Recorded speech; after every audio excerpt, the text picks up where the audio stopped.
અમદાવાદના heritage સમો Alice bridge છેલ્લા 10 વર્ષોથી બંધ છે, જેનું હાલ સમારકામ ચાલી રહ્યું છે।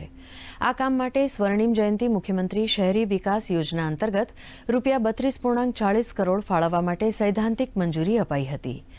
આ બ્રિજ એએમસી સ્ટેન્ડિંગ કમિટીના ચેરમેન દેવાંગ દાણીએ જણાવ્યું હતું કે 1892માં બ્રિટિશ શાસન દરમિયાન અમદાવાદમાં સાબરમતી પર બનેલો આ પહેલો બ્રિજ છે। હવામાનની અસરોને કારણે બ્રિજનું સ્ટીલનું માળખું જર્જરિત અને જોખમી બની ગયું છે। આ કામમાં બોટમ ગર્ડર અને બોટમ સ્ટ્રિંગર્સના સાંધાઓનું સમારકામ થશે અને નીચેના સાંધા બદલવામાં આવશે।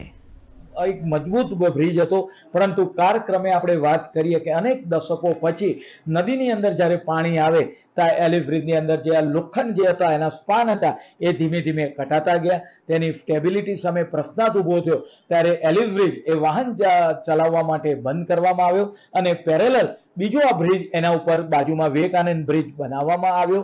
પરિણામે હાલમાં એલિસ બ્રિજ જે આપણો હેરિટેજ બ્રિજ તરીકે પણ ઓળખવામાં આવે છે, એનું આધુનિકીકરણનું કામ ચાલુ છે। તેની અંદર અંદાજિત ખર્ચ લગભગ 32 કરોડ રૂપિયા જેટલો અંદાજિત ખર્ચ થશે। ગુજરાત રાજ્યના માનનીય મુખ્યમંત્રી શ્રી ભૂપેન્દ્રભાઈ પટેલ સાહેબે સ્વર્ણિમ યોજના અંતર્ગત આ ગ્રાન્ટ એમને સ્વર્ણિમ યોજના અંતર્ગત બજેટ અમને એલોકેટ કર્યું છે અને મહાનગરપાલિકા દ્વારા તેનું ટેન્ડર અપલોડ કરીને હાલમાં એજન્સીને કામ પણ આપવામાં આવ્યું છે।